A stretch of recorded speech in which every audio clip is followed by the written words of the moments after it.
ఏడాదికి 24 ఏకాదశులు ఉంటాయి. 24 ఏకాదశులలో మాఘమాసంలోని కృష్ణపక్షంలో వచ్చే ఏకాదశిని షట్టిలా ఏకాదశి అంటారు. ఏకాదశి అంటేనే పవిత్రమైనది. అటువంటిది మానవ జన్మలో చేసిన సమస్త పాపములన్నీ కూడా ఒక్క షట్టిలా ఏకాదశి వ్రతం ద్వారా పోగొట్టుకోవచ్చని సాక్షాత్తు శ్రీకృష్ణుడే చెప్పాడు. దానికి అనుగుణంగా ఒకానొకప్పుడు దాల్విడు అనే మహర్షి పులస్త్య మహర్షితో, ఓ మునిశ్రేష్ఠ, పూర్వజన్మ పుణ్యఫలములతో మానవ జన్మలో జన్మిస్తారు. మానవ జన్మలో సత్కర్మలను ఆచరించే అవకాశం ఉండి కూడా కొంతమంది పాపములను మాత్రమే చేస్తారు. బ్రహ్మహత్య మొదలగు పాపములను చేయుటకు కూడా వెనకాడరు. మరికొన్ని చిన్న చిన్న పాపములు, పంచశూనములు మానవులందరికీ తప్పనిసరి అయినవి. చాలా తేలికగా ఏదైనా చిన్న దానము చేసి తాను చేసిన పాపములన్నింటినీ పోగొట్టుకుని మానవులకు సద్గతిని పొందటానికి ఏదైనా మార్గం ఉంటే దానిని గురించి చెప్పండి అని దాల్వీడు అడగగా పులస్త్య మహర్షి ఇలా చెప్పెను. మాఘమాసంలో వచ్చే కృష్ణ ఏకాదశి నాడు నువ్వులను దానం చేయాలి. ఆ నువ్వులు దానం తీసుకున్న వ్యక్తి నువ్వులను చల్లితే అక్కడ నువ్వులు మొక్కలవుతాయి. మొక్కలు మళ్ళీ నువ్వులను పండిస్తాయి. అలా పండిన నువ్వులు ఎన్ని ఉంటాయో అన్ని వేల సంవత్సరములు ఆ నువ్వులు దానం చేసిన వ్యక్తి స్వర్గంలో సమస్త ఐశ్వర్యములతో తులతూగుతూ నివసిస్తాడు. నువ్వుల నూనెను శరీరానికి రాసుకుని కొన్ని నువ్వులను తలపై పెట్టుకుని స్నానం చేయటం వలన తెలగపిండిని నలుగుపిండితో కలిపి కానీ ప్రత్యేకంగా కానీ శరీరానికి నలుగు పెట్టుకుని స్నానం చేయటం వలన నువ్వులు, ధాన్యము, నెయ్యి మొదలైన వాటిని హవిస్సులుగా ఉపయోగించి హోమం చేయటం, పితృదేవతలకు తర్పణము విడిచేటప్పుడు దర్భలను, నువ్వులను వాడాలి. వాటినే తిలోదకములు అంటారు. తిలోదకములు పితృదేవతలను సంతృప్తి పరుస్తాయి. పితృకార్యములందు నువ్వుల ఉండలు కానీ చిమ్మిరి ఉండలు కానీ వేస్తారు. పితృదేవతల దృష్టికి వీటిని కూడా ఉపయోగించవచ్చు. నల్ల నువ్వులను పాత్ర నిండా పోసి దానం చేయవచ్చు. ఈ ప్రకారం నువ్వులను 6 విధములుగా ఉపయోగించవచ్చు. దీనినే షట్టిలా అని అంటారు. మాఘకృష్ణ ఏకాదశి నాడు ఈ 6ంటిని అమలు జరపాలి. అలా చేస్తే సమస్త పాపాలు నశిస్తాయి అని చెప్పాడు. ఒకసారి నారదుడు శ్రీకృష్ణుడితో, శ్రీకృష్ణ, నీకు నమస్కారములు. సమస్త లోకాన్ని రక్షించేవాడవే నువ్వు అందర్నీ ఆకర్షించేవాడవి కనుకనే కృష్ణుడివైనావు. ఈ షట్టిలా ఏకాదశి వ్రతం వలన ఎటువంటి పుణ్య ఫలితం లభిస్తుంది, వ్రతమును ఏ విధంగా చేయాలి, దానికి సంబంధించిన కథను కూడా నా యందు అనుగ్రహం ఉంచి చెప్పమని అడిగాడు. అప్పుడు కృష్ణుడు నారదుడితో ఈ కథ చెప్పాడు. పూర్వము భూలోకములో ఒక బ్రాహ్మణ బాలిక ఉండేది. ఆమె ఒంటరిది. ప్రతిరోజు ఏదో ఒక వ్రతమును ఆచరించేది. శాస్త్రము ఏ పండుగ రోజు ఏ దేవతను పూజించమని చెప్పిందో ఆ విధంగా ఆ దేవతను పూజించేది. వినాయక చవితి రోజు గణపతిని పూజించేది. శివరాత్రి రోజు శివుణ్ణి ఆరాధించేది. శ్రీరామనవమి నాడు రామచంద్రుణ్ణి, కృష్ణాష్టమి నాడు కృష్ణుణ్ణి అయిన నన్ను పూజించేది. ఆమె ప్రతి ఒక్కరి కొరకు ఉపవాస వ్రతమును ఆచరించేది. ప్రతిరోజు ఒక్కసారి మాత్రమే భోజనం చేసేది. సదోపవాసం ఉండేది. నిరంతరం నన్ను భక్తితో పూజించేది. కృష్ణునకు ఇష్టమైన పండుగలు నన్ను విశేషంగా పూజించేది.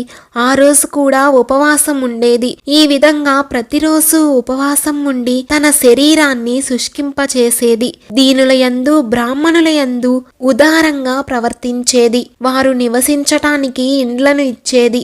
ఏ కాలంలోనూ ఎప్పుడూ అనౌదార్యమును ప్రదర్శించలేదు.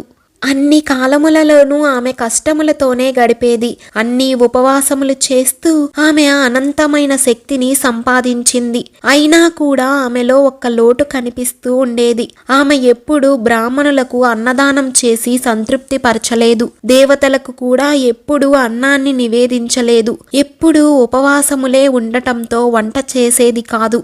ఈ విధంగా చాలా కాలం గడిచింది. ఆమె నా యందు అపారమైన భక్తి కలిగినది కదా, ఆమెను తరింపజేసే భారం నాదే కదా. అందుకని నేనే ఈ విధంగా ఆలోచించాను. ఈమె అనేక ఉపవాసములు చేసి తన శరీరాన్ని పవిత్రం చేసుకున్నది. దానిలో ఏమాత్రం సందేహం లేదు. కనుక ఈమె వైకుంఠమును సంపాదించుకున్నది. కానీ ఆమె చేసిన తప్పు ఆమె తెలుసుకోలేదు. ఈ విధంగా ఆలోచిస్తూ నేను మానవలోకానికి వచ్చాను. నేను ఒక బికారి వేషంలో ఆమె ఇంటి ముందుకు వెళ్ళాను. వచ్చి మాతా అన్నపూర్ణేశ్వరి అని కేక పెట్టాను. అప్పుడు ఆ స్త్రీ, ఎక్కడి నుంచి వచ్చావు బ్రాహ్మణుడా, నా దగ్గర నిజం చెప్పు అని అడిగింది. అప్పుడు నేను, బిచ్చం పెట్టించమ్మా మహాతల్లి, నీకు పుణ్యం ఉంటుంది అని అన్నాను. అప్పుడు ఆమె కోపంతో నా భిక్షపాత్రలోకి ఒక మట్టి ముద్దని విసిరేసింది. నేను మాట్లాడకుండా తిరిగి వచ్చేశాను. చూశావా నారదా, అన్నదాన విషయంలో ఆమెకు ఎంత విసుగు ఉందో. ఆమె ఉపవాస వ్రతములను ఆచరించింది కనుక చాలా కాలం జీవించింది. తపస్సంపన్నురాలు కావున మరణించలేదు. కఠినమైన వ్రతముల ప్రభావం వలన ఆమె శరీరంతోనే స్వర్గానికి వచ్చింది. ఒక బికారికి మట్టిని దానం చేసింది కాబట్టి స్వర్గంలో ఆమెకు ఒక మట్టి ఇల్లు అందమైనది లభించింది. కానీ అందులో ధనధాన్య సమృద్ధి లేదు. అంతా శూన్యంగానే ఉంది. ఆమె ఆ శూన్యమైన ఇంటిలోకి ప్రవేశించింది. అంతా కలియ చూసింది. ఏమీ కనిపించలేదు. అందుకే దానితో ఆమె మిక్కిలి కోపాన్ని పొందింది. వెంటనే ఇంటి నుంచి బయటకు వచ్చి నన్ను సమీపించింది. ఆమె నన్ను చక్కగా పూజించింది కనుక నేను ఎక్కడ ఉన్నది ఆమెకు తెలిసింది. ఆమె నాతో, హే భగవంతుడా, నేను అనేకమైన కఠినమైన వ్రతములను ఆచరించాను, అనేక ఉపవాసములు చేశాను, దేవాతి దేవతలను, సమస్త లోకాలను, మంచిని కలిగించే వారిని చక్కగా పూజించాను, ఆరాధించాను. ఈ స్వర్గంలో నాకు నివసించటానికి ఒక ఇల్లు లభించింది. కానీ అందులో తినటానికి ఏమీ కనిపించటం లేదు అని అన్నది. అప్పుడు నేను ఆమెతో, నీవు వచ్చిన దారినే మళ్ళీ మీ ఇంటికి వెళ్ళు. ఆ ప్రదేశమునకు మహా తపస్సంపన్నురాలివైన నిన్ను చూడటం కోసం దేవతల భార్యలందరూ దివ్య రూపములతో అక్కడికి తప్పకుండా వస్తారు. వారందరూ ఎంతో కుతూహలంగా నీ గొప్పతనాన్ని గురించి విన్నారు కనుక ఆడుతూ పాడుతూ నిన్ను చూడటానికి వస్తారు. అప్పుడు నువ్వు తలుపులు వేసుకొని గడియ వేసుకొని ఉండు. వారందరూ తలుపులు ఎంత కొడుతున్నా నువ్వు తలుపులు తీయవద్దు. షట్టిలా ఏకాదశి వ్రతం వలన కలిగే పుణ్య ఫలితం ఇస్తే తప్ప తలుపులు తెరవబడవని వారితో చెప్పు అని చెప్పాను. నా మాటలు విన్న వెంటనే ఆమె గిర్రున వెనక్కి తిరిగి తన మట్టి ఇంటికి చేరుకుంది. లోపలికి వెళ్ళి గడియ వేసుకుని కూర్చుంది. ఇంతలో దేవతా స్త్రీలు ఆమె ఇంటి గుమ్మం ముందుకు వచ్చారు. వారందరూ తలుపు కొడుతూ, అమ్మ సుందరవదన, నిన్ను చూడాలని మేము చాలా మందిమి నీ ఇంటి గుమ్మం ముందు నిలబడి ఉన్నాము కనుక నీవు త్వరగా తలుపులు తెరువు అని అన్నారు. అప్పుడు ఆమె లోపలి నుంచి దేవకాంతలతో, దేవకాంతలారా, మీరు విశేషంగా నన్ను చూడటానికే వచ్చినట్లయితే షట్టిలా ఏకాదశి వ్రత పుణ్యమును ప్రసాదిస్తే తప్ప తలుపులు తెరవటం జరగదు. మీరు బాగా ఆలోచించుకోండి అని అన్నది. ఆమె మాటలు విన్న దేవకాంతలందరూ ఒక్కసారిగా నిశ్శబ్దమయ్యారు. ఒకరి ముఖం ఒకరు చూసుకుంటున్నారు. ఏమి చేయాలా అని ఆలోచిస్తున్నారు. వారందరిలో ఒక ఆవిడ, తప్పకుండా ఏమైనా సరే నేను ఈ స్త్రీని చూసి తీరవలసిందే అని పట్టుకొనింది. దానితో షట్టిలా ఏకాదశి వ్రత విధానమును వివరిస్తామని మాట ఇచ్చారు దేవపత్నులు. దేవపత్నుల మాటలతో వెంటనే తలుపులు తెరిచి బయటకు వచ్చింది. ఆమె దేవతా స్త్రీ కాదు, గంధర్వకాంత అంతకన్నా కాదు, రాక్షస స్త్రీ కాదు, నాగకన్య కానే కాదు. మొదట చూసిన మానవకాంతయే వాళ్ళకి కనిపించింది. వారు కూడా ఆమెను మానవ జాతి స్త్రీగానే పోల్చుకున్నారు. ఇచ్చిన మాట ప్రకారం ఆ మానవ స్త్రీకి షట్టిలా ఏకాదశి వ్రత విధానాన్ని వివరించారు. ఆవిడ కూడా భక్తి శ్రద్ధలతో ఆ వ్రతమును ఆచరించింది. ఇది వరకులో చాలా వ్రతములు ఆచరించినందువలన ఆమెకు ఈ వ్రతమును ఆచరించటం పెద్ద కష్టమేమీ అనిపించలేదు. ఏ వ్రతమైనా కూడా భుక్తిని ముక్తిని కూడా ప్రసాదిస్తుంది కదా. ఆ షట్టిలా ఏకాదశి వలన ఆ బ్రాహ్మణ కాంత ఒక్క క్షణకాలంలో దివ్యమైన సౌందర్య రాశిలాగా మారిపోయింది. ఆమె ఇంటి నిండా ధనధాన్యాలు సమృద్ధిగా వచ్చాయి. ఎక్కడ చూసినా కూడా ఆభరణములు వెండి బంగారాలే కనిపిస్తున్నాయి. వాటితో ఆమె ఇల్లు సకల సౌకర్యములతో తులతూగుతూ దివ్యమైన భవనంలాగా తయారయింది. ఇక శ్రీకృష్ణుడు నారదునితో, నారదా, మానవులకు అత్యాశ ఉండకూడదు.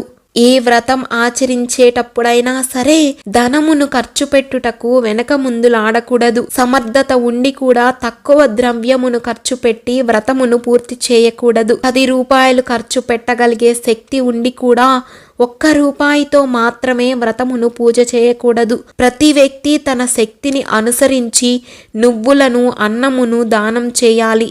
దానము చేయకపోవటం అనేది నరకంలోనికి వెళ్ళటానికి దారితీస్తుంది. మానవుడు దానముల వలనే ఆరోగ్యవంతుడవుతాడు. ఆ తరువాత జన్మాంతరాలమునందు కూడా దారిద్ర్యమును, దుఃఖమును పొందడు. ఇటువంటి సమయములోనూ దౌర్భాగ్య స్థితి కలగదు. అందువలననే దానము చేయుట చాలా గొప్ప విషయము. ఈ షట్టిలా ఏకాదశి నాడు ఉపవాసం చేసి నువ్వులను దానం చేసినచో సమస్త పాపముల నుంచి ముక్తుడవుతాడు. ఈ విషయంలో ఎటువంటి సందేహము లేదు. శాస్త్రపరంగా చక్కగా దేశ కాల పాత్రలను తెలుసుకొని దానం చేసినచో సమస్త పాపములు నశించును అని చెప్పటం ఖచ్చితమైన విషయము. దానము వలన 12 విధములైన అనర్థములు కలుగవు. శారీరక శ్రమ కూడా ఉండదు. ఈ విధంగా శ్రీకృష్ణుడు నారదునికి వివరించాడు. ఇంతటి మహిమగల షట్టిలా ఏకాదశి వ్రతమును అందరూ ప్రయత్నపూర్వకంగా తప్పక ఆచరించాలి. ఈ కథ భవిష్యత్ పురాణంలోనిది. ఇంతటితో ఈ కథను ముగిస్తున్నాను. మరొకసారి మరొక ఆధ్యాత్మిక కథతో మళ్ళీ కలుద్దాం. వీడియోని లైక్ చేయటం మాత్రం అస్సలు మర్చిపోకండి. ఓం నమో నారాయణాయ.